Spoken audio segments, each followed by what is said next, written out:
సియోన్ ప్రార్థనా మందిర విశ్వాసులారా, మరి 10 నిమిషాలు తక్కువ 10 గంటలు అయింది కాబట్టి 40 నిమిషాలు సంఘ కాపరి గారు వచ్చి వాక్యోపదేశం చేయవలసిందిగా ఆహ్వానిస్తాం.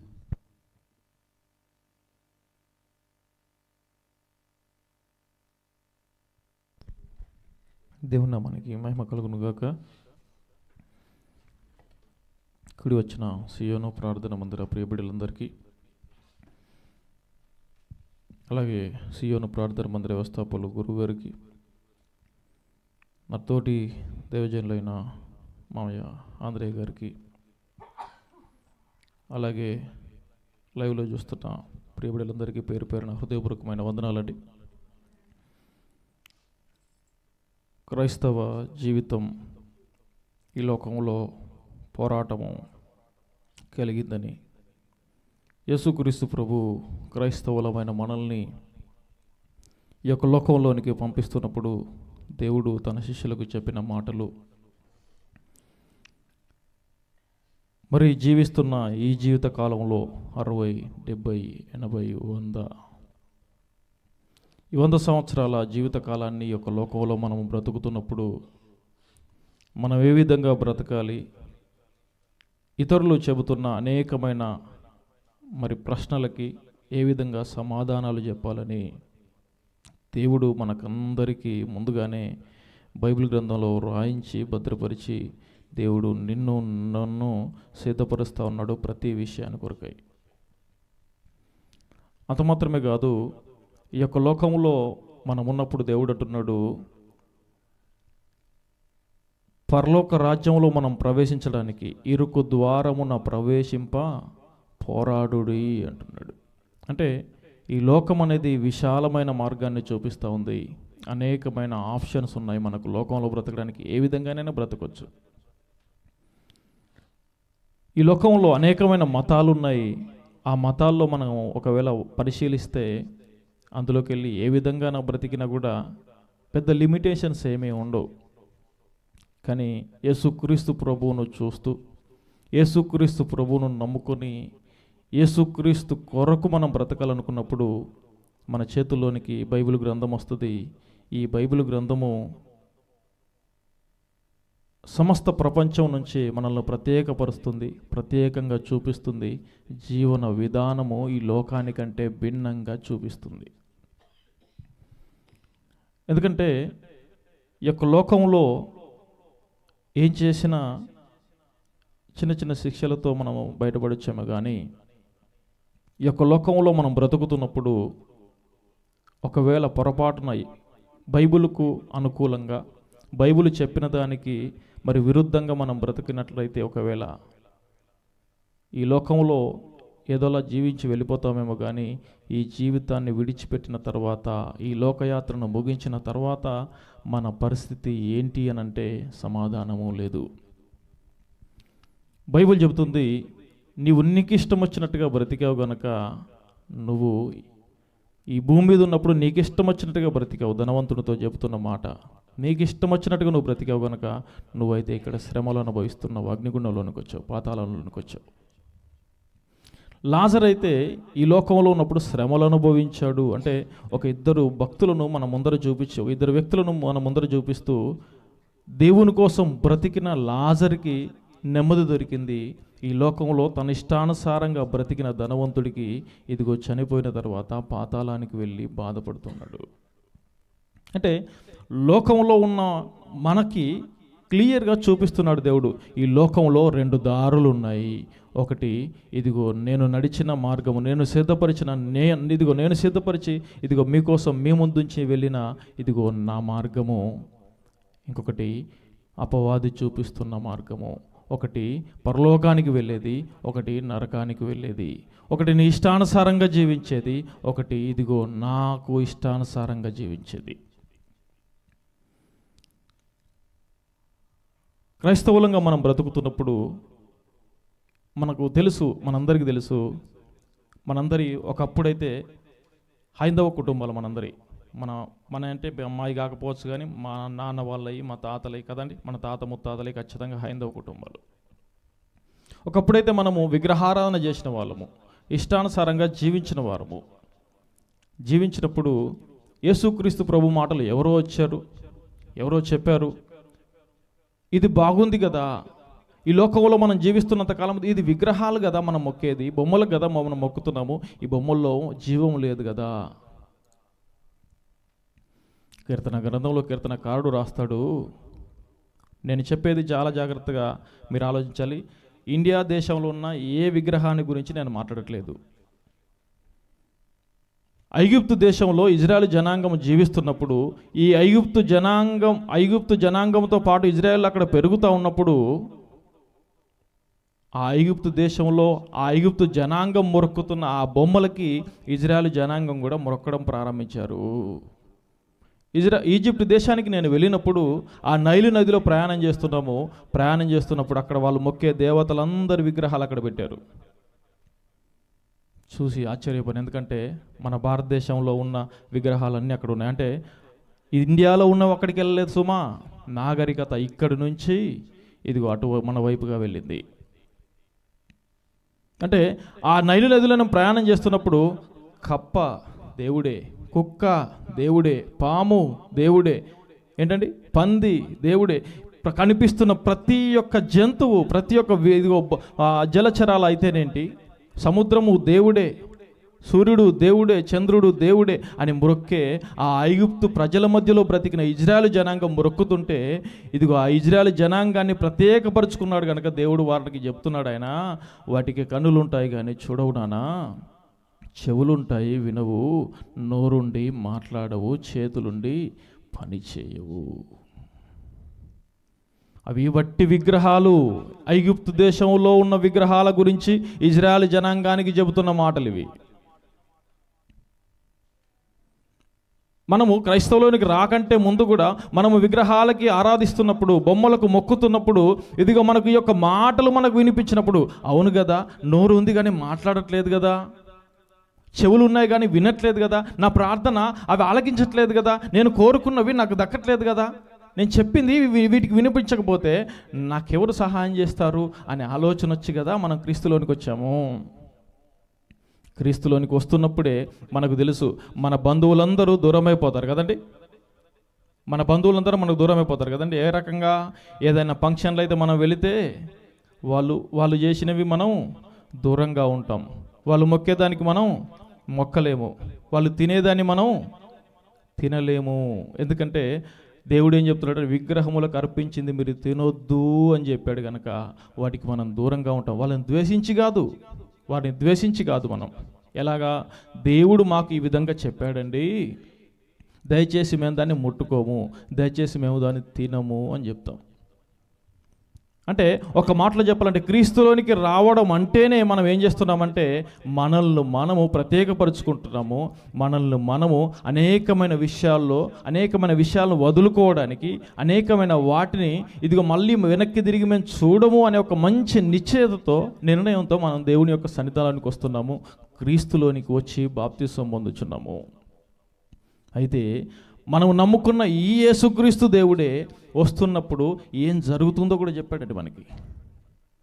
మీరు నన్ను వెంబడిస్తే, మీరు నన్ను నమ్ముకుంటే ఈ లోకం మిమ్మల్ని ఎలా చూస్తుందో కూడా దేవుడు చెప్పాడు. చూడండి, ఒక మాట చూస్తే మత్తయి గారు రాసిన సువార్త 10వ అధ్యాయము, మత్తయి గారు రాసిన సువార్త 10వ అధ్యాయము 22వ వచనం. మత్తయి గారు రాసిన సువార్త 10వ అధ్యాయము 22వ వచనం. మీరు నా నామము నిమిత్తము అందరి చేత ద్వేషింపబడుదురు. ఏమన్నాడండి? మీరు క్రైస్తవులైతే, మీరు క్రీస్తునైనా నన్ను మీరు నమ్ముకుంటే లోకమందరి చేత మీరు ద్వేషించబడతారు. ఏమంటారండి మనల్ని బయట? యేసు మతం పెట్టారండి వీళ్ళు, యేసుని నమ్ముకున్నారండి వీళ్ళు కదండి. హేళన మాటలు మాట్లాడతారు చాలామంది. మీరు ఏమంటున్నాడు అక్కడ? మీరు నా నామము నిమిత్తము అందరి చేత ద్వేషించబడతారు. తిడతారు మిమ్మల్ని అంటున్నాడు, ద్వేషిస్తారు మిమ్మల్ని అంటున్నాడు. ఇదే మత్తయి గారు రాసిన సువార్త 24వ అధ్యాయం 9వ వచనంలో చూడండి. ద్వేషించడం మాత్రమే కాదు, ద్వేషించి ఏం చేస్తారో చూడండి. అప్పుడు జనులు మిమ్మును శ్రమల పాలు చేసి చెప్పేశాడండి దేవుడు ముందే. మీరు నన్ను నమ్ముకుంటే, నన్ను వెంబడిస్తే జనులందరూ మిమ్మల్ని ద్వేషిస్తారు, ద్వేషించి శ్రమల పాలు చేసి చిత్రహింసలు పెట్టి మిమ్మల్ని చంపేస్తారు. క్రైస్తవులమైన మనకి ఆశీర్వాదాలు దీవెనలు అని చెప్పుకుంటాం, కానీ ఆశీర్వాదాలు దీవెనల కంటే ఎక్కువగా దేవుడు మనకు గ్రంథంలో రాయించి పెట్టినవేంటో తెలుసా? మీకు శ్రమలు వస్తాయి, జాగ్రత్త. మిమ్మల్ని లోకస్తులు ద్వేషిస్తారు, జాగ్రత్త. మీ బంధువులు దూరం పెడతారు మిమ్మల్ని కట్టుకున్న వారు కూడా ఒకవేళ వాళ్ళు నాలోనికి రాకపోతే, క్రీస్తుని వెంబడించకపోతే వాళ్ళు కూడా మీకు దూరం అయిపోతారు, జాగ్రత్త. క్లియర్ కట్గా ప్రతిదీ చెబుతున్నాడండి. ఇదిగో ఇలాగైతేనే నన్ను నమ్ముకోండి, ఇలాగైతేనే నన్ను వెంబడించండి. అక్కడొక అడుగు ఇక్కడొక అడుగు వేసి 2 పడవల పైన ప్రయాణం చేస్తానంటే నేను ఒప్పుకోను అన్నాడు ఆయన. మార్కు గారు రాసిన సువార్త 13:13లో కూడా మీరు అందరి చేత ద్వేషించబడతారు. ఈ రకంగా ద్వేషిస్తే మీరు ఏదో అయిపోయింది అనుకోకండి అని కూడా చెప్తున్నాడండి ఆయన. చూడండి, యోహాను గారు రాసిన మొదటి పత్రిక 3వ అధ్యాయము 13వ వచనము. ఈ రకంగా ద్వేషిస్తుంటే, ఈ రకంగా మిమ్మల్ని కొట్టడానికి వస్తుంటే, ఈ రకంగా మిమ్మల్ని శ్రమల పాలు చేయడానికి వస్తుంటే, సహోదరులారా, లోకము మిమ్మల్ని ద్వేషించిన ఎడల ఆశ్చర్యపడకుడి. మీరు నన్ను నమ్ముకున్నారు కదా, నేనే నిజమైన దేవుణ్ణని మీరు గుర్తెరిగి, మీ పాపాలన్నీ తీసివేయడానికి సమర్థుడైన వాణ్ణని మీరు తెలుసుకొని, నా నామములోనికి మీరు బాప్తిసం పొందారు. బాప్తిసం పొందిన తర్వాత పరిశుద్ధాత్మ యొక్క అభిషేకం మీ పైకి వచ్చింది. పరిశుద్ధాత్ముడు మీలోనికి వచ్చాడు. ఇక జీవించినది మీరు కాదు, మీ యందు నేనే జీవిస్తానని చెప్పి ఇదిగో దేవుడు చెప్పినప్పుడు, అయితే ఇక్కడ ఒక మాట మీరు వినండి. ఎప్పుడైతే మీరు బాప్తిసం తీసుకొని ఇదిగో నా నామంలోనికి మీరు వచ్చారో, లోకము మిమ్మల్ని ద్వేషిస్తుంది. అలాగ ద్వేషించినప్పుడు మీరేమి ఆశ్చర్యపడకండి అంటున్నాడు. అలాగ ద్వేషిస్తుంటే, అయ్యో మీరు ఇంకేదో చేసేసేంటి, ధర్నాలు చేద్దామా, ఈ లోకపరంగా మనం వాళ్ళని ఎదుర్కొందామా, ఈ లోకపరంగా వారికి సమాధానం చెప్దామా? నో. అసలు ఇలాంటి ఆశ్చర్యాలే మీకు అక్కర్లేదు, ఇలాంటి కార్యక్రమాలే మీకు అక్కర్లేదు. ఎందుకో తెలుసా?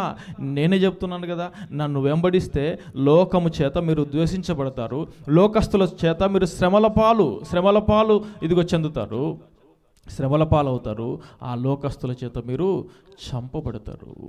ఎందుకో తెలుసా? వాడు సినిమాలు చూస్తే తప్పులేదు, కానీ మనం సినిమా చూస్తే దేవుడు వద్దన్నాడు. మనమేం చెప్తాము? సినిమాకి రారా అని చెప్పేసి అంటే మనమేమంటాం? సినిమాలు చూడకూడదు అని చెప్పాడు దేవుడు, నేను రాను అంటాం. పర్లేదు, అక్కడికి వెళ్ళి పార్టీలో ఇదిగో వెళ్ళిపోయి తాగుదాము అని చెప్పేసి ఏదేదో చెప్తారు. మనమేమంటాం? నేను తాగలేనయ్యా, దేవుడు మద్యముతో మత్తులై ఉండకండి అన్నాడు. అందులో దుర్వ్యాపారం ఉంది అన్నాడు. మద్యపానం వెక్కిరింతల పాలు చేయను అన్నాడు. నేను తాగిన తర్వాత నేనేం మాట్లాడుతానో నాకే తెలియదు, అందుకే నన్ను దూరంగా ఉండమన్నాడు దేవుడు. ఎందుకో తెలుసా? నేనంటే దేవుడికి ఇష్టం గనక, నన్ను ప్రేమిస్తున్నాడు గనక, లోకస్తుల మధ్యలో నేను వెక్కిరింతల పాలవడం నా తండ్రికి ఇష్టం లేదు. అందుకే నేను తన జోలికి రానయ్యా. సినిమాకి వస్తే అందులో చూపించేదంతా అబద్ధం కదయ్యా, అదంతా నటన కదా, ఈ లోకపు నటన గతించుచున్నది అన్నాడు దేవుడు. ఇది గతించిపోయేది, ఈ బ్రతికే గతించిపోతుంటే నేను వచ్చి అక్కడ చూసి ఈ సమయాన్ని నేను వృధా చేయలేను, నేను రాను. విలువైన సమయాన్ని నేను వ్యర్థపరచలేను. చూసారా? అంటే లోకానికి మనకి చాలా చాలా చాలా తేడా. అందుకే నన్ను ద్వేషిస్తుంది, ఇదిగో శ్రమల పాలు చేస్తారు, అవసరమైతే చంపేస్తారు అంటున్నాడు. ఇలా చేసినప్పుడు మీరేమీ ఆశ్చర్యపడకండి అంటున్నాడు. ఎందుకో తెలుసా? మిమ్మల్ని ద్వేషిస్తుంది ఈ లోకం అంటే, అంతకంటే ముందుగా ఏం జరిగిందో చెప్తున్నాడు చూడండి. యోహాను గారు రాసిన సువార్త 15వ అధ్యాయం, 15వ అధ్యాయం 18వ వచనం. లోకము మిమ్మల్ని ద్వేషించిన ఎడల మీకంటే ముందుగా నన్ను ద్వేషించనని మీరెరుగుదురు అంటున్నాడు. లోకం మిమ్మల్ని ద్వేషిస్తుందా? లోకం మిమ్మల్ని శ్రమల పాలు చేస్తుందా? లోకం మిమ్మల్ని చంపడానికి వస్తుందా? అయ్యయ్యో ఎందుకు ద్వేషిస్తుందో తెలుసా? మిమ్మల్ని ద్వేషించడానికంటే ముందే నన్ను ద్వేషించింది. మిమ్మల్ని శ్రమల పాలు చేయడానికంటే ముందే నన్ను శ్రమల పాలు చేసింది. మిమ్మల్ని చంపడానికంటే ముందే సిలువనెక్కించి చంపేసింది నన్ను. నాకు జరిగినట్టే మీకు జరుగుద్ది నన్ను వెంబడిస్తే. ఇది ఇష్టమైతేనే నన్ను వెంబడించండి. ఒక యవనస్తుడు వచ్చాడు. అయ్యా, నా తండ్రి చనిపోయాడు, నేను వెళ్ళి పాతి పెట్టి వచ్చి నేను వెంబడిస్తాను అన్నాడు. దేవుడు ఏమన్నాడు తెలుసా? మృతులను పాతి పెట్టుకుంటారు, నువ్వు వచ్చి నన్ను వెంబడించు. నువ్వు వచ్చి నన్ను లోకంలో ఉన్న వాటి కోసం కాదయ్యా, ఇదిగో నా వైపు చూడు. నన్ను వెంబడించాలంటే నీ సిలువనెత్తుకొని. సిలువ అంటే ఏంటండి? సిలువ అంటేనే శ్రమ కదా. గుడ్ ఫ్రైడే రోజులు వచ్చిన దగ్గర నుంచి భస్మ బుధవారం నుంచి ఇదిగో ఈస్టర్ సండే వరకు శ్రమల దినాలని పాటిస్తున్నాం కదా మనము, క్రైస్తవ ప్రపంచం అంతా. సిలువ అంటేనే శ్రమలు గుర్తొస్తాయి కదా. దేవుడు ఏమంటున్నాడు తెలుసా? ఆ సిలువనెత్తుకొని. నా సిలువ కాదు, దేవుడు అంటున్నది నేను ఎత్తుకున్న సిలువనెత్తుకొని కాదు, మీ సిలువనెత్తుకొని. నీ జీవితంలో ఇదిగో వచ్చే శ్రమలన్నిటినీ నువ్వు అనుభవించడానికి సిద్ధపడి నువ్వేం చేయాలి? నువ్వు నన్ను వెంబడించాలి. వెంబడిస్తున్నప్పుడు లోకము ముందుగా నన్ను ద్వేషించింది, నన్ను శ్రమల పాలు చేసి చంపేసింది. ఇదిగో నన్ను వెంబడిస్తే మిమ్మల్ని కూడా శ్రమల పాలు చేసి చంపేస్తారు. ఇది దీనికి ఇష్టమైతేనే, ఇది నీకు దీనికోసం నువ్వు సిద్ధంగా ఉంటేనే నువ్వు ఇదిగో నన్ను వెంబడించడానికి రావాలి, క్రైస్తవ జీవితంలోనికి రావాలి. క్రైస్తవ జీవితమే పోరాటం చేయాలి. ప్రతిరోజు పోరాటం చేయాలి. అపోస్తలుడైన పౌలు గారిని మనం చూస్తే ఒకసారి చూడండి. అపోస్తల కార్యాల గ్రంథము 9వ అధ్యాయము 16వ వచనం. అపోస్తలుడైన పౌలు గారు 9వ అధ్యాయము 16వ వచనం. వైద్యుడైన లూకా గారు రాసిన అపోస్తల కార్యాల గ్రంథం 9వ అధ్యాయం 16వ వచనం. ఇతడు నా నామము కొరకు ఎన్ని శ్రమలను అనుభవింపవలెనో నేను ఇతనికి చూపుదునని అతనితో చెప్పెను. ఏమంటుండండి 15వ వచనం చూడండి చెల్లి. అందుకు ప్రభువు, నీవు వెళ్ళుము, అన్యజనుల ఎదుటను రాజుల ఎదుటను ఇజ్రాయేలు ఎదుటను నా నామము భరించుటకు ఇతడు నేను ఏర్పరచుకొనిన సాధనమయ్యున్నాడు. పౌలు గారిని దేవుడు ఎందుకు ఎన్నుకున్నాడంట? సౌలుగా ఉన్నాడు ఒకప్పుడు, తన జీవితము పాపమయమైపోయింది. అంటే పాపాలు చేశాడంటే క్రైస్తవులను హింసించడానికి, తానున్న ఆ యూదా మతం కోసము అనేక మందిని చంపడానికి కూడా సిద్ధపడి ఇదిగో బయలుదేరి వెళ్తున్న సౌలుకి యేసుక్రీస్తు ప్రభు దర్శనాన్ని ఇచ్చి అననీయ దగ్గరికి తీసుకుని వచ్చి మాట్లాడుతున్నాడు. ఏమంటున్నాడు చూడండి. ఇజ్రాయేలీల ఎదుట, రాజుల ఎదుట, అన్యజనుల ఎదుట నా నామము భరించుటకు ఇతడు నేనేర్పరచుకొనిన ఒక సాధనం. ఎందుకోసం ఏర్పరచుకున్నాడంట? ఇతడు నా నామము కొరకు ఎన్ని శ్రమలను అనుభవింపవలెనో నేను ఇతనికి చూపుదును. ఈ పౌలును ఎందుకు పిలుచుకున్నాడంట? సౌలుగా ఉన్నప్పుడు పౌలును దేవుడు ఎందుకు పిలుచుకుంటున్నాడంటే, ఇతడు నా నామము కోసము, నా కోసము అన్య జనాంగం ఎదుట, ఇజ్రాయేలీల ఎదుట, ఇదిగో రాజుల ఎదుట ఆయన నా కోసం మాట్లాడతాడు. నేను ఏర్పరచుకున్న సాధనం. ఎందుకు ఏర్పరచుకున్నావయ్యా నువ్వంటే, శ్రమలు అనుభవించడానికి. ఏంటి? ఆశీర్వాదాల కోసం కాదా? దీవెనలు ఇవ్వడానికి కోసం కాదా? నా పిల్లల్ని, నా కుటుంబాలను, నా తరతరాలను ఆశీర్వదించడానికి కాదా అంటే, అవునయ్యా ఆశీర్వదిస్తాను. ఎప్పుడో తెలుసా? నువ్వు శ్రమలకు సిద్ధపడి ముందుకు సాగినప్పుడే ఇదిగో నేను నీ తరతరాన్ని నేను ఆశీర్వదించడానికి నేను సిద్ధంగా ఉన్నాను. నేను శ్రమలు అనుభవించడానికి ఏర్పరచుకొని ఒక సాధనం పౌలు గారు. స్టెఫెను 7వ అధ్యాయంలో చూడండి, 54 నుంచి 60 వచనాల వాక్య భాగాన్ని నేను క్లుప్తీకరిస్తాను. స్టెఫెను వాక్యం చెబుతూ ఉంటే ఇదిగో అక్కడున్న జనాంగమంతా కూడా పండ్లు కొరికేసి ఇదిగో రాళ్లతో కొట్టి చంపడానికి వచ్చారు. అక్కడే ఉన్న సౌలు చంపేయమంటారా అంటే, ఎస్ చంపేయండి అన్నాడు. రాళ్లతో కొట్టి చంపారు స్టెఫెన్ గారిని. సౌలు అక్కడే ఉండి చావుకు సమ్మతించాడు. అదే సౌలు, రాళ్లతో కొట్టిన సౌలు, రాళ్లతో కొడుతున్నప్పుడు అంగీకరించిన ఆ సౌలుని దేవుడు పట్టుకున్నాడు. ఎందుకోసం పట్టుకున్నాడు తెలుసా? ఇదిగో ఈయన నా కోసము అనేకమైన శ్రమలను అనుభవించాలి, శ్రమలను అనుభవించాలి. శ్రమలు శ్రమలు శ్రమలు. చూడండి, నిజంగా అపోస్తలుడైన పౌలు గారి మన జీవిత చరిత్రను చూస్తే, ఈ యొక్క బైబిల్ గ్రంథంలో మనకి ఇచ్చిన ఈ యొక్క చరిత్రను చూస్తే, ఆయన ఏ రోజు కూడా సుఖంగా నిద్రపోలేదండి. ఏ రోజు కనీసం ఆయన తృప్తిగా భోజనం చేసిన దాఖలాలు కూడా మనం చూడం బైబిల్ గ్రంథంలో. ఎప్పుడు ప్రయాణాలు, ఎప్పుడు ఇదిగో సువార్త పనిలో ఆయన ముందుకు సాగడాలే, ఎప్పుడు ఒకరితో తర్కించడాలు, వాదించడాలు, వాక్యం చెప్పడానికి ఎక్కడికైనా వెళ్ళడానికి సిద్ధపడ్డాడు ఆయన. ఎక్కడికి వెళ్ళినా వ్యతిరేకత వచ్చింది, ఎక్కడికి వెళ్ళినా ప్రజలు దూషిస్తున్నారు, ద్వేషిస్తున్నారు, అనేకమైన శ్రమల పాలు చేస్తున్నారు పౌలు గారిని. కానీ వెనకడుగు వేయలేదు ఆయన, వెనకడుగు వేయలేదు. అపోస్తల కార్యాల గ్రంథంలో 4వ అధ్యాయంలో చూడండి, 4వ అధ్యాయం అపోస్తలు ప్రారంభ అపోస్తలు ఇదిగో వాక్యం చెప్పడానికి వచ్చారు. వాక్యం చెప్పడానికి వస్తుంటే వారిని వారిస్తున్నారు, మీరు మాట్లాడకూడదు. 18వ వచనం, 4వ అధ్యాయం 18వ వచనం. అప్పుడు వారిని పిలిపించి, మీరు యేసు నామమును బట్టి ఎంత మాత్రము మీరు మాట్లాడకూడదు. మీరు వాక్యం చెప్పడానికి పర్మిషన్ లేదంటున్నారండి. మీరు వాక్యం చెప్పడానికి పర్మిషన్ లేదు. ఇది మా దేశము, ఇది మా మతము, మాకు సంబంధించింది ఇది. నువ్వు వాక్యం చెప్పావంటే, యేసుక్రీస్తు ప్రభు గురించి చెప్పావంటే నిన్ను చంపేస్తాము, నిన్ను నరికేస్తాము, నీ యొక్క ప్రాణాలు తీసేస్తామని చెప్పేసి ఇదిగో బెదిరిస్తుంటే అపోస్తలుడైన పేతురు గారు మాట్లాడుతున్న మాట చూడండి ఒకసారి, 19వ వచనం. అందుకు పేతురును యోహానును వారిని చూచి, దేవుని మాట వినుట కంటే మీ మాట వినుట దేవుని దృష్టికి న్యాయమా? మీరే చెప్పండి అయ్యా. మనుషులైన మీ మాట వినమంటారా? ఇంతలో కనబడి అంతలో మాయమైపోయే ఆవిరి వంటి మనుషులు మీరు, ఆవిరి వంటి జీవితాలు కలిగిన మీరు చెప్పిన మాట వినమంటారా? ఇదిగో సర్వ సృష్టికర్త అయిన దేవుని మాటలు మేము విన్నాము, ఆ మాటలు చెప్పమంటారా? దేవుడు చెప్పమని మాట వినమంటారా? మీ మాటలు వినమంటారా? కింద వచ్చిన చూడు, మేము కన్నవాటిని విన్నవాటిని చెప్పక ఉండలేము. దేవుడు మా పట్ల చూపించిన ప్రేమను చూసావు. నన్ను చంపినా సరే, నన్ను నరికినా సరే, నా కుటుంబాన్ని అంతా చిత్రవద చేసినా సరే మేము చెప్పకుండా ఉండలేమయ్యా. నా జీవితంలో దేవుడు చేసిన అద్భుతాలు, ఆశ్చర్యకార్యాలు, నా పాప జీవితాన్ని అంతా తీసివేసి నాకు రక్షణనిచ్చాడు. ఇదిగో పాత రోత బ్రతుకును తీసివేసి నాకు రక్షణానందాన్ని ఇచ్చాడు ఆయన. పరలోక రాజ్యాన్ని రుచి చూపించడానికి ఇదిగో ఆయన సిద్ధపడుతూ ఉన్నాడయ్యా. అలాంటి దేవుని మాటలు చెప్పకుండా మేము ఉండలేము. ఈ శ్రమల చులకన వంటి శ్రమలు ఇవన్నీ.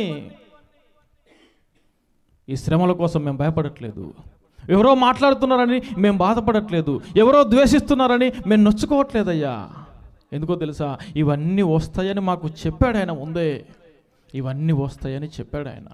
ఈరోజు ఎవరో చంపారని భయపడతామా? ఈరోజు ఎవరో కొట్టారని భయపడతామా? అయ్యో లేదు. ఆడు కొట్టినా చచ్చిపోతాం, ఆడు చంపినా చచ్చిపోతాము. ఒక రోజున దేవుడు పిలిచినా చచ్చిపోయి వెళ్ళిపోతాం ఈ లోకయాత్రను ముగించుకొని. ఒకవేళ ఇతరుల చేతిలో దేవుని సువార్త కోసం బ్రతుకుతున్నప్పుడు, ఇతరుల కోసం ఇదిగో సువార్తను చెప్పడానికి కోసం దేవుని పనికై మేము ప్రయాణాల్లో ఉన్నప్పుడు ఒకవేళ చనిపోతే అది మాకు ఆనందమే తప్ప, అది మాకు సంతోషమే తప్ప బాధను కలిగించేది కాదయ్యా అంటున్నాడు భక్తుడు. పేతురు యోహానులో మాట్లాడుతున్న మాట చూడండి, అక్కడ ఏమంటున్నాడు ఆయన? ఇదిగో దేవుని మాట వినుట కంటే మీ మాట వినుట దేవుని దృష్టికి న్యాయమా? మీరే చెప్పండి. మేము కన్న వాటిని, మేము విన్న వాటిని చెప్పక ఉండలేము. ఆ ప్రేమ మమ్మల్ని బలవంతం చేస్తుంది. ఆయన మా కోసం కల్వరి శిలువలో వేలాడిన ఆ దృశ్యము మా కళ్ళ ముందర కనిపిస్తుంటే మా కోసం ఆయన అన్ని చిత్రహింసలు పడి మాకు రక్షణనిస్తే ఆ ప్రేమను కాదని మేము ఎలాగ వెళ్ళగలం? ఆ మాటలు చెప్పకుండా మేము ఎలాగుండగలం? ఆ మాటలు చెప్పకుండా ఉండలేము. పేతురు గారు మాట్లాడుతున్న మాట, యోహాను గారు మాట్లాడుతున్న మాట, అపోస్తలుడైన పౌలు గారు కూడా మాట్లాడుతారు చూడండి. అపోస్తలుడైన పౌలు గారు మాట్లాడుతున్న మాట 14వ అధ్యాయం అపోస్తల కార్యాల గ్రంథము 14వ అధ్యాయము 22వ వచనం. శిష్యుల మనస్సులను దృఢపరిచి విశ్వాసమందు నిలకడగా ఉండవలెననియు అనేక శ్రమలను అనుభవించి మనము దేవుని రాజ్యంలో ప్రవేశింపవలననియు వారిని హెచ్చరించిరి. అక్కడ జరిగిన సందర్భం తెలుసా అండి మీకు? 19వ వచనంలో, అంత్యోకయ నుండి ఈక నుండి యూదులు వచ్చి జన సమూహంలో తన పక్షముగా చేసుకొని పౌలు మీద రాళ్ళు రువ్వి అతడు చనిపోయినని అనుకుని పట్టణం వెలుపలికి ఈడ్చి పడేశారంట. పౌలు గారిని రాళ్లతో కొట్టారు. రాళ్లతో కొట్టిన తర్వాత చచ్చిపోయాడు అనుకున్నారు. చచ్చిపోయాడు అనుకుని కుక్క చచ్చిపోతే ఈడ్చుకుంటూ తీసుకెళ్తాం కదా, అలాగ ఈడ్చుకుంటూ పట్టణం బయటికి తీసుకుని వెళ్ళారు. వెళ్ళిన తర్వాత అక్కడున్న బర్నబా మరి వాళ్ళందరూ కూడా వచ్చేసి ఏం చేశారు, ఆయన అక్కడ జాగ్రత్తగా పెట్టేసి ఏమంటున్నారు, అక్కడ ఆయనేమో శ్రమలు పడుతున్నాడు, ఆయనేమో రాళ్లతో కొట్టి చావు బతుకుల మధ్యలో ఉన్నాడు. ఆయనతో పాటుగా ఉన్న వీళ్ళందరూ ఏమంటున్నారు తెలుసా, అయ్యో ఈ రాళ్లతో కొట్టినందుకు మీరు బాధపడుతున్నారా, చంపేశాడు ఊరు బయటికి ఈడ్చేశారని చెప్పేసి మీరు భయపడుతున్నారా? లేదు లేదు లేదు, మీరు ధైర్యంగా ఉండండి. ఎందుకో తెలుసా, అనేక శ్రమలను అనుభవించి మనము దేవుని రాజ్యంలో ప్రవేశించాలి. శ్రమలు అనుభవిస్తేనే దేవుని రాజ్యం, శ్రమలు అనుభవిస్తేనే దేవుని రాజ్యంలో ప్రవేశం ఉంది మనకి. అందుకే అంటున్నాడు పౌలు గారు, ఏమంటున్నాడు, అనేక శ్రమలను అనుభవించి మనము పరలోక రాజ్యంలోనికి, దేవుని రాజ్యంలోనికి మనము ప్రవేశించాలి. సంవత్సరం అంతా స్కూల్కి వెళ్ళడానికి పిల్లలు చాలా సంతోషపడతారు కదండి. సరదాగా సంతోషంగా అలా వెళ్ళిపోతారు. ఎందుకంటే అలా రావడం వెళ్ళడం, అలా రావడం వెళ్ళడం, స్కూల్లో చెప్పిన పాఠాలు వినడం, హోంవర్కులు చేయడం, అది కొంచెం కష్టమైనా కూడా చదువుతుంటారు. సంవత్సరం అంతా చదువుతుంటారు. సంవత్సరాంతంలో ఏముంటుందండి, పరీక్ష ఉంటుంది. పరీక్ష అంటే చాలా కష్టం, చాలా కష్టం, చాలా కష్టం. ఆ కష్టమైన పరీక్షను నాకు వద్దు అనుకుంటే పై తరగతికి పిల్లలు వెళ్ళలేరు. ఆ కష్టమే, అది ఎంత కష్టమైనా సరే దానికోసం నిద్రాహారాలు మానివేసి కష్టపడి చదివి ఆ పరీక్షలో రాసి పాస్ అయితే మరలా ఏం చేస్తారు, వాళ్ళు పై తరగతికి ప్రమోట్ అవుతారు. అలాగే ఈ జీవితంలో, ఈ లోకంలో జీవిస్తున్న మన బ్రతుకు దినములలో దేవుడిచ్చే శ్రమలను, లోకస్తులు మనల్ని ద్వేషిస్తున్నప్పుడు, లోకంలో మనకు శ్రమలు వస్తున్నప్పుడు మనం ఏం చేయాలంటే, మీరు సంతోషించి ఆనందించండి, మీరు సంతోషించి ఆనందించండి. మీరు ధన్యులు, మీరు ధన్యులు, మీరు ధన్యులు, మీరు ధన్యులు. శ్రమలు వస్తే మీరు ధన్యులు. శ్రమలు వస్తే ఇదిగో పరలోకంలో గొప్ప ఫలం ఉంది మీకు, గొప్ప ఫలం ఉంది మీకు. అపోస్తలుడైన పౌలు గారు మాట్లాడుతున్నమాట, ఇదిగో అనేకమైన శ్రమలు అనుభవించి మనం వెళ్ళాలి. దేవుడు అంటున్నాడు పౌలు గారి గురించి, అనేకమైన శ్రమలు అనుభవించడానికి నేను ఏర్పరచుకున్న సాధనం. క్రైస్తవ భక్తుల జీవితాలు చూస్తే పాత నిబంధన గ్రంథంలో ఒక ప్రవక్త ఉంటాడండి, ప్రవక్త అయిన యేషయా గారు. చెప్పులు లేకుండా 3 సంవత్సరాలు నువ్వు దిగంబరిగా ఇజ్రాయేల్ జనాంగ మధ్యలో తిరగాలి అన్నాడు. అయ్యో నేను సేవకుని కదా, అలాగేంటి, నేను చెబుతున్నాను, నోరు మూసుకొని పనిచేయి అన్నాడు. హెజ్కేల్ దగ్గరికి వచ్చాడు, ఇదిగో ఇజ్రాయేల్ జనాంగము పట్టబడిపోతూ ఉంది, వీళ్ళు బానిసత్వంలోనికి వెళ్ళబోతున్నారు, 390 రోజులు ఎడమ వైపుకే తిరిగి పడుకోవాలి. ఏంటంటే వాళ్ళు శ్రమలు అనుభవించబోతున్నారు, దానికి సాదృశ్యంగా నువ్వు ఎడమ పక్కకే ఒక ప్రవక్తకి ఇన్ని కండిషన్లా, 40 రోజులు కుడి పక్కకు తిరిగి పడుకోవాలి. ఏంటయ్యా పడుకున్నప్పుడు నేను ఎటు తిరుగుతాను, నోరు మోసుకో అంతే, నేను చెప్పింది చెయ్యి. ఏంటండి భక్తుల జీవితాలు చూస్తే, దేవుని కోసం బ్రతకడానికి వచ్చినప్పుడు ఇదిగో దేవుడు చెప్పేవన్నీ పాటించడానికి మనకు అంత ధైర్యము, దమ్ము ఉంటేనే క్రైస్తవ జీవితంలోనికి రావాలి, దేవుని కోసం బ్రతకడానికి రావాలి. చిన్న శ్రమలు వస్తేనే అయ్యో దేవుడు నన్ను మర్చిపోయాడేమో అనుకుంటే, చిన్నపాటి ఎవరో మనకు ఇబ్బంది పెడితేనే అయ్యో దేవా నువ్వు చూడట్లేదా, నువ్వు సర్వసృష్టికర్తమైన దేవుడవు కదా, నన్ను మర్చిపోయావా అని చెప్పేసి అనేకమైన మాటలు మాట్లాడి దేవుణ్ణి మనం బాధపరుస్తుంటే, దేవుడు అంటున్నాడు, దేవుడు చెప్పిన మాటలు, అయ్యో నేను ముందు చెప్పిన మాట మర్చిపోయావా, లోకం మిమ్మల్ని ద్వేషిస్తుందని చెప్పాను కదయ్యా, అదేలా మర్చిపోయావు, ద్వేషిస్తుందని చెప్పాను కదా, చెప్పింది వినే కదా నా నామంలోనికి నువ్వు వచ్చావు, మరి ద్వేషిస్తే నువ్వెందుకు ఇబ్బంది పడుతున్నావు, ద్వేషిస్తే నువ్వెందుకు నన్ను తప్పుపడుతున్నావు, నేను ముందే చెప్పాను కదా నీకు, నేను ముందే చెప్పాను కదా. లోకం మిమ్మల్ని ద్వేషిస్తుంది, లోకం మిమ్మల్ని శ్రమల పాలు చేస్తుంది, చంపేస్తుంది. ఎందుకో తెలుసా, నన్ను ద్వేషించింది, నన్ను చంపేసింది, నన్ను చేసినట్టే మిమ్మల్ని చేస్తారు. ఎందుకంటే లోకానికి మనం ప్రత్యేకపరచబడి ఉన్నాం. అపోస్తల కార్యాల గ్రంథం 2వ అధ్యాయం మనకు తెలిసిన మాట. అపోస్తల కార్యాల గ్రంథము 2వ అధ్యాయము 40వ వచనం, ఇంకను అనేక విధములైన మాటలతో సాక్ష్యమిచ్చి మీరు మూర్ఖులకు ఈ తరం వారికి వేరై మీరు రక్షణ పొందండి.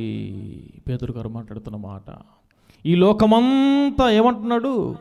వంకరైన జనం, స్ట్రైట్గా లేరు, వారి ఇష్టానుసారంగా బ్రతుకుతున్నారు. వాళ్ళు మూర్ఖులైన ఈ తరం వారికి మీరు వేరవ్వాలి. మీరు వేరవ్వాలయ్యా. మీరు పరిశుద్ధులు అంతే. నేను పరిశుద్ధుడనై ఉన్నాను, ఇదిగో నన్ను నమ్ముకున్న మీరు పరిశుద్ధులుగా ఉండాలంటే ఈ లోకం మూర్ఖతరము, ఇదిగో మూర్ఖతరము నుంచి మీరు వేరవ్వాలి. మీరు వేరై నేను ఇచ్చే రక్షణను మీరు పొందుకోవాలి. లోకము క్రైస్తవ్యము వేరు వేరు వేరు వేరు. ఇదిగో లోకం ఒక పడవ అయితే క్రైస్తవ్యం మరొక పడవ. రెండు పడవల పైన కాళ్ళేసి మనం ప్రయాణాలు చేయలేము. మనకు తెలుసు కదండి, రెండు పడవల పైన ప్రయాణం చాలా ప్రమాదకరమని. అపోస్తలుడైన పౌలు తను జీవిస్తున్న జీవితకాలంలో అనేక సార్లు బెత్తములతో కొట్టినాడు. చూడండి, కొరింథీయులకు రాసిన పత్రిక 2వ పత్రిక 11వ అధ్యాయము 22 నుంచి. వారు హెబ్రీయుల, నేనును హెబ్రీయుడినే. వారు ఇశ్రాయేలీలా, నేనును ఇశ్రాయేలుడినే. వారు అబ్రహాం సంతానమా, నేనును అట్టివాడినే. వారు క్రీస్తు పరిచారకుల, వెర్రి వాని వలె మాట్లాడుచున్నాను. నేనును మరి ఎక్కువగా క్రీస్తు పరిచారకుడును. మరి ఎక్కువగా క్రీస్తు పరిచారకుడు అంటే మరి ఎక్కువగా సేవ చేశానంటే ఏంటంట? కింద చెప్తున్నాడు చూడండి, మరి ఎక్కువగా క్రీస్తు పరిచారకుడని. మరి విశేషంగా ప్రయాసపడ్డాను. సేవలో ప్రయాసం ఉంది, దేవుని పనిలో ప్రయాసం ఉంది. అనేక పర్యాయాలు చెరసాల్లో జైలు వేశారయ్యా నన్ను. చాలాసార్లు జైలు వేశారు. ఎందుకో తెలుసా? పొరపాటు చేస్తే కాదు, దొంగతనాలు చేస్తే కాదు, అబద్ధాలాడితే కాదు, ఇంకేదో కార్యాలు చేస్తే కాదయ్యా నన్ను జైల్లో పెట్టింది. దేవుని వాక్యాన్ని ప్రకటిస్తుంటే, అదే బాబు అలా కాదురా, ఇలా చేయరా, అలా చేస్తే నువ్వు నరకానికి వెళ్తావురా అని చెబితే, బొమ్మలకు మొక్కితే ఏమీ లేదురా బాబు అందులో, మీకు తెలియని దేవుని మొక్కుతున్నారని అనడం వల్ల నన్ను జైల్లో పెట్టారు. మంచి మాటలు చెప్తే నన్ను జైల్లో పెట్టారు. మంచి మాటలు చెప్తే నన్ను ద్వేషిస్తున్నారు. చూడండి, అనేక పర్యాలు చెరసాలలో ఉంటుని అపరిమితముగా ఎన్ని దెబ్బలు తిన్నానో నాకే తెలియదు. దేనికోసం? దేవుని పని కోసం, దేవుని వాక్యం చెప్పడానికి కోసం. అనేక మార్లు ప్రాణాపాయములలో ఉంటుని యూదుల చేత 5 సార్లు, ఒకటి తక్కువ 40 దెబ్బలు తిన్నాను. 3 సార్లు బెత్తములతో కొట్టబడ్డాను. ఒకసారి రాళ్లతో కొట్టబడ్డాను. 3 సార్లు ఓడ పగిలి శ్రమపడ్డాను. సముద్రంలో ఓడ పగిలిపోయింది. ఎక్కడికి వెళ్ళాలో ఏంటో నాకు అసలు ఏమీ తెలియని పరిస్థితి. ఎంతో శ్రమపడ్డాను. ఒక రాత్రి పగలు సముద్రంలో గడిపి తిని అనేక పర్యాయాలు ప్రయాణములలోను, నదుల వలన ఆపదల్లోను, దొంగల వలన ఆపదల్లోను, నా స్వజనుల వలన ఆపదల్లోను, అన్యజనుల వలన ఆపదల్లోను, పట్టణములో ఆపదలో, అరణ్యములో ఆపదల్లో, సముద్రములో ఆపదల్లో, కపట సహోదరుల వల్ల ఆపదల్లో, ప్రయాసముతోనూ కష్టములతోనూ, తరచుగా జాగారములతోనూ, ఆకలి దప్పులతోనూ, తరచుగా ఉపవాసములతోనూ, చలితోనూ, దిగంబరత్వంతోనూ ఉంటుంది. ఇంకను చెప్పవలసిన అనేకములున్నాయి. ఇన్ని బాధలు పడ్డాను నేను, ఇన్ని కష్టాలు పడ్డాను నేను, ఇన్ని శ్రమలు అనుభవించాను. ఏంటండి, దేవుడు పౌలు గారిని ఆశీర్వదించలేదా? పౌలు గారికి దీవెనలు ఇవ్వడానికి దేవుడు సమర్థుడు కాదా? ఏంటండి, ఎందుకు ఈయనకి ఎన్ని శ్రమలు, ఎందుకు ఈయనకి ఎన్ని ఇబ్బందులు? ప్రయాసము, దెబ్బలు, జాగరణలు, ఆకలి దప్పులు. ఇదిగో పడవలో వెళ్తుంటే పడవ బద్దలైపోయింది అంటున్నాడు ఆయన. 5 సార్లు, ఒకటి తక్కువ 30-40 కొరడా దెబ్బలు తిన్నాను నేను. 5 సార్లు. క్రీస్తు ఒక్కసారి తిన్నాడు, నేను 5 సార్లు కొట్టారయ్యా నన్ను. కానీ నేను క్రీస్తును విడవలేదు తెలుసా? నేను క్రీస్తును మర్చిపోలేదు తెలుసా? వాక్యం చెప్పడం ఆపలేదు తెలుసా? కింద మంచి మాట మాట్లాడుతుంది ఒక్కసారి. 28 వచనం. ఇవియుగాక సంఘములన్నిటిని గురించిన చింతయు, సంఘాలు బాగుండాలన్న బాధ, విశ్వాసులు బాగుండాలన్న బాధ. అయ్యో తాగొద్దయ్యా, అయ్యో తప్పు చేయొద్దయ్యా, సంఘానికి ప్రతివారం రండయ్యా, దేవుని పరిచారకుల్లో ఉండండి అయ్యా, పరిచర్య చేయడంలో ఉండండి, పాటలు పాడడంలో ఉండాలి, ప్రార్థన చేయడంలో, ఏదో రకంగా దేవుని సన్నిధానంలోకి వచ్చి ఉండవయ్యా. నీకు, నీ కుటుంబానికి ఆశీర్వాదం. సంఘం బాగుండాలి. సేవకుడి బాధ అది, సేవకుడి ప్రార్థనది. అపోస్తలుడైన పౌలు చెప్తున్న మాట అండి. అనేకమైన శ్రమలు అనుభవించాను నేను, అనేకమైన శ్రమలు అనుభవించా. అపోస్తల కార్యగ్రంథం 20వ అధ్యాయంలో ఆయన మాట చెప్తాడు చూడండి. ఆయన సేవా జీవితంలో చివరికి వచ్చేయమంటాడు చూడండి. చావుకి ఎలా ఎదురెళ్తున్నాడు చూడండి. 20వ అధ్యాయం 36వ వచనం. అతడు ఇలాగూ చెప్పి మోకాళ్ళుని వారందరితో ప్రార్థన చేశాను. అప్పుడు వారందరూ చాలా ఏడ్చిరి. పౌలు చెప్తున్నాడు ఏమో తెలుసా, మీరు ఇక మీదట నా ముఖము, వాక్యం చెప్పాడు. వాక్యం చెప్పేసి చివరిగా ప్రార్థన చేసి చెప్తున్నాడు ఆయన, మళ్ళీ నన్ను ఇక చూడరు, నేను అక్కడికి వెళ్తున్నాను యెరూషలేముకి, అక్కడ నన్ను చంపేస్తారని తెలిసి వెళ్తున్నాడా? అవునండి. అదే సేవ అంటే, అదే సేవకుడి యొక్క జీవితం అంటే. సంఘంలోని అనేకమైన మాటలు అంటారు, బంధువులు అనేకమైన మాటలు అంటారు, కుటుంబంలో అనేకమైన బాధలు ఉంటాయి. భార్య ఇబ్బంది పెట్టుద్ది, పిల్లలు ఇబ్బంది పెడతారు, తల్లిదండ్రులు ఇబ్బంది పెడతారు, సంఘంలో అనేకమైన నిందలేస్తారు, ఆధారాలు ఏముండో నిందలేస్తారు. ఎవడో తప్పు చేస్తే సేవకుడా కారణం ఏంటండి? సేవకుడు చేయమని చెప్తాడా? అపోస్తలుడైన పౌలు చెప్తున్నాడు, ఇక మీదట మీరు మళ్ళీ నా ముఖాన్ని నన్ను చంపేస్తారయ్యా, నేను వెళ్తున్నాను కదా, చంపేస్తారు, చచ్చిపోవడానికి సిద్ధపడి వెళ్తున్నాను. తిమోతికి రాసిన 2వ పత్రికలో ఆయన మాట అంటాడు చూడండి. చచ్చిపోతున్నప్పుడు కూడా ఆయన చెబుతున్న మాట చూడండి, చనిపోవడానికి సిద్ధపడినప్పుడు ఆయన చెబుతున్న మాట చూడండి. తిమోతికి రాసిన 2వ పత్రిక 4వ అధ్యాయము 7వ వచనం. నా జీవితంలో నేను బ్రతికిన దినాల్లో మంచి పోరాటం పోరాడాను, నా పరుగు కడముట్టించను, విశ్వాసాన్ని నేను కాపాడుకున్నాను.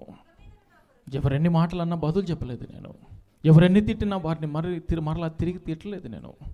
అన్నం పెట్టినా పెట్టకపోయినా ఇదిగో వాక్యం చెప్పడానికి వారు పిలిస్తే వెళ్ళి వాక్యం చెప్పాను. కుటుంబాలను దర్శించాను, సంఘాలను అనేకమైన సంఘాలను కట్టాను. నేను మంచి పోరాటం పోరాడాను, నా పరుగు కడముట్టించాను, విశ్వాసాన్ని కాపాడుకున్నాను. ఎన్ని శ్రమలు వచ్చినా, ఇబ్బందులు వచ్చినా, ఎన్ని మాటలు వచ్చినా సరే, శారీరకంగా నన్ను ఎన్ని చిత్రహింసలకు గురి చేసినా సరే, విశ్వాసాన్ని నేను కాపాడుకున్నాను అంటాడు చూడండి. ఇక మీదట నా కొరకు నీతి కిరీటం ఉంచబడున్నది. అదిగో మేము కంటికి కనిపించే దృశ్యమైన వాటిని చూడక, కంటికి కనిపించేదంతా ఒక రోజున నాశనమైపోయేదని తెలిసి, ఇదిగో ఈ కంటికి కనిపించేదంతా నాకున్నవన్నీ కూడా నేను పెంటతో సమానంగా ఎంచుకున్నాను కనుక, ఇదిగో అదృశ్యమైన ఆలోకములో, ఈ మనుష్య నేత్రాలకు కనిపించని ఆ పరలోక రాజ్యములో, ఇదిగో దేవుడు నాకు కిరీటాన్ని ఇవ్వబోతున్నాడు. నీతి కిరీటాన్ని పొందుకోవడానికి నేను సిద్ధపడుతున్నాను అన్నాడు పౌలు గారు. ఎంత మంచి మాట, ఎంత మంచి మాట. శ్రమలు వస్తుంటే సేవకులను ఏమన్నాడు తెలుసా? తోడేళ్ల మధ్యలోనికి గొర్రెలను పంపించినట్టుగా మిమ్మల్ని పంపిస్తున్నాం. మత్తయి గారు రాసిన సువార్త. తోడేళ్ల మధ్యలోనికి గొర్రెలను పంపించినట్టుగా. ఇలాగ శ్రమలు అనుభవించి వస్తే దేవుడు చూడండి, ప్రకటన గ్రంథంలో ఒక మాట అంటాడు చూడండి, 7వ అధ్యాయం 4వ వచనం. అందుకు నేను అయ్యా నీకే తెలియననగా అతడు ఇలాగూ నాతో చెప్పాను, వీరు మహాశ్రమల నుండి వచ్చిన వారు. లోకంలో శ్రమలు అనుభవించి, ఇదిగో మనం ఒకవేళ ఈ యొక్క లోకయాత్రను ముగిస్తే, ఈ లోకంలో చనిపోతే, ఈ లోకంలో చంపబడితే, మన గురించి దేవుడు చెప్తున్న సాక్ష్యము, ఇదిగో వీరు మహాశ్రమల నుండి వచ్చినవారు, మహాశ్రమల నుండి వచ్చినవారు. పేతురు గారు రాసిన పత్రిక 4వ అధ్యాయం 12వ వచనం చూడండి ఒక మాట. పేతురు గారు రాసిన మొదటి పత్రిక 4వ అధ్యాయం 12వ వచనం. ప్రియులారా, మిమ్మును శోధించుటకు మీకు కలుగుచున్న అగ్ని వంటి మహాశ్రమను గూర్చి మీకేదో ఒక వింత సంభవించినట్లు ఆశ్చర్యపడకండి. ఎలాంటి శ్రమలు ఉంటాయంట? శ్రమలు ఉంటాయి. చూడండి అక్కడ జాగ్రత్త, అక్కడ ఏ పదం వాడాడు చూడండి. అగ్ని వంటి మహాశ్రమ. శ్రమలుంటాయి, మహాశ్రమలుంటాయి, అగ్ని వంటి మహాశ్రమలుంటాయి. శ్రమల్లో కూడా గ్రేడింగ్ ఉందండి. శ్రమల్లో కూడా గ్రేడింగ్ ఉంది. కొందరికి మామూలు శ్రమలు వస్తాయి, మామూలు బహుమానాలు అన్నమాట. కొందరికి మహాశ్రమలు వస్తాయి, మహాబహుమానం. అగ్ని వంటి మహాశ్రమలు వస్తే, ఇదిగో పౌలు గారిలాగా నీతి కిరీటం నా కోసం ఉంచబడింది అని చెప్తాం. శ్రమల్లో కూడా చూడండి ఎంత మాట, ఎంత మాట. మిమ్మల్ని శోధించుటకు మీకు కలుగుచున్న అగ్ని వంటి మహాశ్రమను గురించి మీకేదో వింత. నో వింతలేమి లేవు. శ్రమలు వస్తుంటే మీరు బాధపడొద్దు. గడిచిన వారంలో మంగళవారం ఉదయకాలం లేచి ఫోన్ అలా చూస్తున్నాము, వాట్సాప్ గ్రూప్లో మెసేజ్ వచ్చింది, సేవకులు యాక్సిడెంట్లో చనిపోయారు అని. అలాగలాగ కాలం జరుగుతున్న కొలది ఎన్నో అనుమానాలు. ఇది మామూలుగా యాక్సిడెంట్ కాదండి, చిన్నపాటి రోడ్డుకు అలా పక్కన పడిపోయింది. అలా పడిపోతే ఏం బండి అంటే అది రాయల్ ఎన్ఫీల్డ్ బుల్లెట్ బండి. అలాంటి బండిపై నుంచి పడితే మనిషి చనిపోవటమా? మరి ఇంత దారుణంగా దెబ్బలు తగిలి చనిపోవటమా? బండికి చిన్న స్క్రాచ్ లేదు, పడ్డట్టుగా ఆనవాళ్ళు లేవు. ఆ బైక్ వచ్చి ఈయన పైన అలా అమర్చినట్టుగా బాడీ పైన ఉంది. ఇదంతా ఏంటి అంటే ప్రభుత్వాలు నోరు మూసుకున్నాయి. చిన్న టెంపుల్లో చిన్న గొడవ జరిగితే కొన్ని వేల మంది వస్తారు, సీఎంతో సహా మాట్లాడతారు దాని గురించి. చిన్నపాటి దానికే క్రైస్తవ సేవకుడు అనేకమైన దేశాల్లో విరివిగా వాడబడుతున్న దైవజనులు ఆయన చనిపోతే ఒక అనాథ శవంలాగా అక్కడ పడిపోయింది. దేవుడు చెప్పాడు ఏంటో తెలుసా? మిమ్మల్ని లోకము ద్వేషిస్తుంది, శ్రమల పాలు చేసి చంపేస్తారు. ఖచ్చితంగా ఆయన చంపేశారని ప్రభుత్వానికి తెలుసు, ఖచ్చితంగా ఆయన చంపేశారని పోలీసులకు తెలుసు, జనాలందరూ చూస్తున్నారు. ఇది మామూలుగా యాక్సిడెంట్ కాదు, చంపేశారు ఇవన్నీ. ఏం చెప్పాడండి ఆయన? ఏం చెప్పాడు? తాగమని చెప్పాడా? వ్యభిచారం చేయమని చెప్పాడా? దొంగతనం చేయమని చెప్పాడా? దేశాన్ని ఇంకొకరికి అమ్మేయమని చెప్పాడా? ఏంటండి ఏం చెప్పాడు? మతం మత్తు లాంటిదిరా నాయన. అది క్రైస్తవ మతమైనా సరే ఒక క్రైస్తవుడు ఈ మాట మాట్లాడతాడా? దేవుణ్ణి ప్రేమించు, నువ్వు మరీ పిచ్చి పట్టినట్టుగా కాదు, దేవుణ్ణి ఎలా ప్రేమించాలో నిన్ను నీ కుటుంబాన్ని చూసుకుంటూ హైందవ మతంలో ఉన్నా, ఇస్లాం మతంలో ఉన్నా, క్రైస్తవ మతంలో ఉన్నా మత పిచ్చొద్దురా బాబు. నీ బ్రతుకు నువ్వు చక్కగా బ్రతకాలి. నీ గ్రంథంలో రాయబడిన వాటిని పాటిస్తూ నువ్వు బ్రతుకు. ఇదిగో క్రీస్తు మార్గం క్లియర్గా ఉంది. క్రీస్తుని నమ్ముకుంటే నువ్వు బాగుపడతావు, క్రీస్తుని నమ్ముకుంటే నువ్వు రక్షించబడతావు, క్రీస్తుని నమ్ముకుంటే చనిపోయిన తర్వాత కూడా నీకు మరో లోకం ఉంది. ఇది తప్ప. నిన్నెవడమన్నాడు? కన్య మరియమ్మ ఇదిగో ఎవరితోనో పోతే యేసుక్రీస్తు ప్రభు పుట్టాడని నిన్నెవడనమన్నారా? నువ్వు ఆ ప్రశ్నే వేయకపోతే దానికి సమాధానం మేము చెప్పం కదా. ప్రశ్న వేసింది మొట్టమొదట మీరు. సమాధానం చెబితే తప్ప బైబిల్లో చెప్పాడు చూడండి. పేతురు గారు రాసిన మొదటి పత్రిక 3వ అధ్యాయం 16వ వచనం. నిర్మలమైన మనస్సాక్షి గలవారై మీలో ఉన్న నిరీక్షణను గూర్చి మిమ్మును ప్రశ్న అడిగే ప్రతి వానికి సాత్వికముతోనూ భయముతోనూ సమాధానము చెప్పుటకు ఎల్లప్పుడూ నిద్రలో లేపడినా సరే దేవుని గురించి ఏదైనా ప్రశ్నిస్తే చెప్పాలి నాయన. దేవుని గురించి ప్రశ్నిస్తే నువ్వు చెప్పాలి. ఎక్కడో ఆస్ట్రేలియాలో పుట్టాడండి పాపం. ఎక్కడో ఆస్ట్రేలియాలో గ్రాహం స్టెయిన్స్ భార్యని పిల్లల్ని పట్టుకొని ఇక్కడికి వచ్చాడు.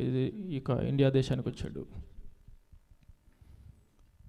ఇద్దరు డాక్టర్సే, భార్యాభర్తలు ఇద్దరు డాక్టర్సే. ఒక పెద్ద హాస్పిటల్ పెట్టుకుంటే కోట్ల రూపాయలు సంపాదించే అవకాశం. వాటన్నిటినీ కాదరుకున్నారు. దేవుని కోసం బ్రతకాలి కదా. దేవుడు మా కోసం ప్రాణం పెట్టాడు. దేవుడు మాకు ఇంత గొప్ప జీవితాన్ని ఇచ్చారు. ఇలాంటి జీవితాన్ని అనేకమైన జనాంగానికి మేము పంచిపెట్టాలి. దేవుని ప్రేమను మేము పొందుకున్నాము సరే, ఈ ప్రేమను లోకానికి కూడా చూపిద్దాము అని చెప్పేసి బయలుదేరి దేవుని సన్నిధిలో ప్రార్థిస్తే ఇండియా దేశానికి వెళ్ళమన్నారు. ఇండియా దేశానికి వచ్చారు. ఒరిస్సా రాష్ట్రానికి వచ్చారు. ఒరిస్సా రాష్ట్రంలో వాళ్ళు సేవ చేస్తున్నారు. అనేకమైన గిరిజన ప్రజలకి సేవ చేస్తున్నారు. ఎన్నో రోగాల చేత వాళ్ళు పిడిపబడుతుంటే వాళ్ళకు మందులు ఇచ్చి వైద్యం చేసి వారి గాయాలు కట్టి వారికి బాగోగులు చెబుతుంటే దారా సింగ్ అనే ఒక యాదవ్కి ఆ గ్రూప్ అంతటికి పేద ప్రజలు బాగుపడితే చూడలేని వాళ్ళండి. ఆంధ్రప్రదేశ్లో మనకు తెలుసు కదండి. చిన్న పిల్లలు వాళ్ళు ఎవరైనా సరే గవర్నమెంట్ స్కూళ్ళలో ఇంగ్లీష్ మీడియం ఉండాలి అన్నాడు. ఎందుకో తెలుసా? ఇజ్రాయెల్ దేశం నువ్వు రావాలంటే ఇండియా దేశం వదిలేసి ఇంగ్లీషే నీకు బ్రతుకు. నువ్వు ఇండియా దేశం వదిలేసి నువ్వు ఎక్కడికి జీవనోపాధి నిమిత్తం వెళ్ళాలన్నా ఇంగ్లీష్ భాష నీకు వస్తే నువ్వు చక్కగా బ్రతుకుతావు, ఇబ్బంది పడవు అని చెప్పేసి ఒక మహానుభావుడు ఆలోచించాడు ముఖ్యమంత్రి గారు. పేద ప్రజలందరికీ చక్కటి విద్య ఉండాలని. దాన్ని తప్పుపట్టారు కదండి. అది తప్పైపోయింది. మరలా ఇంకొక ప్రభుత్వం వచ్చింది. ఏమంటున్నారు? ఇంగ్లీష్ మీడియం రాగానే తీసేశారు. ఎందుకంటే పేద ప్రజలు బాగుపడకూడదు, పేద ప్రజలకి చదువు రాకూడదు. ఎందుకంటే వీళ్ళకి చదువు వస్తే వీళ్ళు మనల్ని ప్రశ్నిస్తారు, వీళ్ళకి చదువు వస్తే మనం చేసే చెడ్డ కార్యాలన్నీ వీరికి తెలిసిపోతాయి, మనకు బ్రతుకు తెరువు ఉండదు. అందుకే ఏం చేయాలి? పేదరికంలోనే చదువు లేని వారుగానే వాళ్ళని అలా ఉంచేయాలి, అంతే. భలే భలే భలే భలే భలే పేద ప్రజలు మనమే భలే భలే భలే భలే ఓటు ఉద్దేశం వాడికే. ఎవడికి? అన్యాయం చేసేవాడికే. గ్రాహం స్టెయిన్స్ కూడా వచ్చి భార్య పిల్లలతో ఆయన వచ్చేసి ఇదిగో పేద ప్రజలకి మేలు చేస్తుంటే, రోగులకు వైద్యాన్ని అందిస్తుంటే ఫ్రీగా దారాసింగ్ వాడి గ్రూప్ అంతటి కూడా ఏమైంది? మండిపోయింది. పేద ప్రజలు బాగుపడతారా? పేద ప్రజలు మాతో పాటు సమానంగా ఉంటారా? మండిపోయి రాత్రి 12:30 ఆ ప్రాంతంలో ఒక విలేజ్కి వెళ్ళి అక్కడ సువార్త చెప్పి ప్రార్థనలు జరిగించి వస్తున్నారు జీబులో పిల్లలు ఆయన కలిసి. రాగానే కత్తి పట్టుకొని గొడ్డలు పట్టుకొని ఆ యొక్క జీబు యొక్క టైర్లలో ఉన్న గాలంతా తీసివేసి అందులో గడ్డి గుక్కేసి వాళ్ళను కొట్టేసి నిప్పంటిచ్చేసి కాలిపోయేంత వరకు అక్కడే ఉన్నారు. కాలిపోయేంత వరకు. ఏంటయ్యా నీకు అంత ద్వేషం ఏంటి? నీకేమైనా అన్యాయం చేశాడా? ఎవరికైనా అన్యాయం చేశాడా? గ్రాహం స్టెయిన్స్ చంపేసిన ఆయన్ని జైల్లో పెడితే పాపం వాళ్ళ భార్య ఏమంటుందో తెలుసా? వాళ్ళని నేను క్షమించేశాను, నా యేసయ్య మా పాపాలను క్షమించాడు, నేను కూడా వాళ్ళని క్షమించేశాను, వదిలేను అన్నది. ఈ ప్రేమ మీకు అర్థం కాదా? యేసుక్రీస్తు ఏం చెప్పాడు? ప్రపంచానికి ప్రేమను చూపించాడు కదా. ప్రేమ చూపిస్తే చంపేస్తారా? ప్రేమిస్తే చంపేస్తారా? దేవుడు ప్రేమించాడు కదా. ప్రేమించి ఏం చేశాడు? ఆయన ప్రాణం ఇచ్చాడు. కలువరి శిలువలో నీ కోసం వేలాడుతూ ఆయన రక్తానంతా కార్చి నువ్వు చేసిన పాపాల వల్ల నువ్వు నేను చావొద్దని, నువ్వు నేను నష్టపోవద్దని నీకు నాకు బదులుగా కలువరి శిలువలో ఆయన రక్తాన్ని కార్చి ఇదిగో ఆయన వేలాడదీయబడ్డాడు.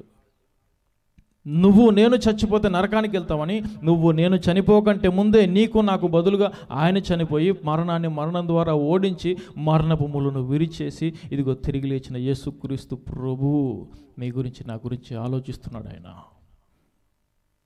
ఆ ప్రేమ రుచి తెలిసింది కనుక అపోస్తలులకి ఇదిగో ఆయన మాటలు మేము కన్నాము, విన్నాము, ఆ మాటలు చెప్పకుండా మేము ఉండలేము. ఆ ప్రేమ మమ్మల్ని బంధిస్తుంది. ఈ మాటలు చెప్పాలని మమ్మల్ని బలవంతం చేస్తుంది. మమ్మల్ని చంపుతారా, కొడతారా, నరికేస్తారా, నో ప్రాబ్లం, కానీ ఆయన ప్రేమను మాత్రం మేము చెబుతాము అంటున్నారు. అందుకే క్రైస్తవులమైన మనం మరొకసారి చెప్తా ఉన్నాను నేను, సేవకులు చనిపోయారు, సేవకులను చంపేస్తున్నారంటే వారి కోసం ప్రార్థించవలసిన అవసరత మన పైన ఉంది. మన స్థానిక సంఘాలను చూసుకుందాం, మనం విడిచి వచ్చిన మన సంఘాల గురించి ఆలోచిద్దాం. అందులో ఉన్న బాధలు మనకు తెలుసు, అందులో ఉన్న లోటుపాటు మనకు తెలుసు, సేవకుడు ఎంత ఇబ్బంది పడుతున్నాడో మనకు తెలుసు. సేవకుల పైన నిందలేయడం ఆపేద్దాం, సేవకుల గురించి మాట్లాడడం ఆపేద్దాం. వాళ్ళు ఇదిగో ప్రయాణం చేస్తున్నారయ్యా సేవ కోసం, ప్రయాణాల్లో క్షేమాన్ని ఇవ్వు, వాళ్ళకి వాక్యాన్ని చెప్పబోతున్నాడయ్యా, అయ్యా నీ సహాయాన్ని ఆయనకి ఇవ్వు. అనేకులతో నువ్వు మాట్లాడవయ్యా ఆయన ద్వారా. సంఘానికి వస్తున్నప్పుడు ప్రార్థన, సంఘంలో నుంచి వెళుతున్నప్పుడు ప్రార్థన, పనులోనికి వెళ్తున్నప్పుడు ప్రార్థన, మన జీవితాలు బాగుపడతాయి. సేవకుడికి ఉన్నా లేకపోయినా మొన్న ఓసన్న మినిస్టర్స్ వాళ్ళ మీటింగ్లో అంటున్నాడండి పెద్ద ఆయన అబ్రహం గారు, ఓసన్న మందిరాలు ఏంటండి కోటాను రూపాయలు ఉన్నాయి అనుకుంటున్నాడు. అవునండి, కోట్లు ఉన్నాయి. ఏంటో తెలుసా? ఎక్కడైనా విదేశాలకు వెళ్ళినప్పుడు వేసుకోవడానికి ఒక కోట్ ఉంది నాకు అంటున్నాడు ఆయన. అంతే తప్ప కోట్ల రూపాయలని లేవు మా దగ్గర అంటున్నాడు. సేవకులు కోట్లు సూట్లు వేసుకొని హుందాగా కనిపించడానికమ్మా, మేము చెబితే మీరు వినాలంటే హుందాగా కనిపించాలి కనుక మాత్రమే. మా దగ్గర కోట్లేం లేవమ్మా. నిజమైన సేవకుడు కోట్లు సంపాదించుకోవడానికి ప్రాకులాడు. చనిపోవడానికి వచ్చాం మేము, దేవుని కోసం బ్రతకడానికి వచ్చాం మేము, దేవుని కోసం సువార్త ప్రకటించడానికి సమర్పించుకున్నాం మా జీవితాలు. మా భార్యకి నచ్చకపోయినా, మా పిల్లలకి నచ్చకపోయినా, మా తల్లిదండ్రులు ద్వేషిస్తున్నా సరే, మాకంటే అందరూ గొప్పగా ఉంటే మేము సంతోషపడతాం. సంఘంలో ఇంకొకరు ఆశీర్వాదకరంగా ఉంటే మేము సంతోషపడతాం. ఒకరికి ఉద్యోగం వచ్చిందంటే మేము సంతోషపడతాం. శ్రమలు మేము అనుభవించి, ఉపవాసాలు మేముండి మీకు ఆశీర్వాదాలు రావాలనుకుంటాం, మీరు బాగుండాలనుకుంటాం సేవకులు. కనుక సేవకుల కోసం ప్రార్థించాల్సిన బాధ్యత మన పైన ఉంది. మన దేశం, ప్రాముఖ్యంగా మన తెలుగు రాష్ట్రాలు చాలా ఇబ్బందికర పరిస్థితుల్లోనికి వెళుతూ ఉన్నాయి. ఇదొకటి ప్రారంభం మాత్రమే. ప్రవీణ్ పగడాల గారి హత్య, ఇంకా అనేకమైనవి జరగబోతున్నాయి. వాళ్ళు ఓపెన్గానే చెప్పేస్తున్నారు, మేము పలానాన్ని చంపేస్తామని. కనుక అవన్నీ ప్రమాదాల నుంచి తప్పించబడాలంటే మనం ప్రార్థించవలసిన అవసరం మన పైన ఉంది. ప్రార్థన, ఇదిగో శక్తి ఎంత ప్రాముఖ్యమైనదో మనందరికీ తెలుసు. కనుక సేవకుల గురించి ప్రార్థిద్దాం, మన సంఘాల గురించి ప్రార్థిద్దాం. మన జీవితంలో ఎన్ని పోరాటాలు ఎదురైనా, ఎన్ని శ్రమలు వచ్చినా ముందుకే చూస్తూ ఇదిగో దేవుడు ఇచ్చే బహుమానాన్ని పొందుకోవడానికి సిద్ధపడి ముందుకు సాగుదాం. దేవుడి కొద్ది మాటలు మనందరి హృదయాల్లో భద్రపరిచి దీవించి ఆశీర్వదించును గాక. అందరికీ వందనాలు.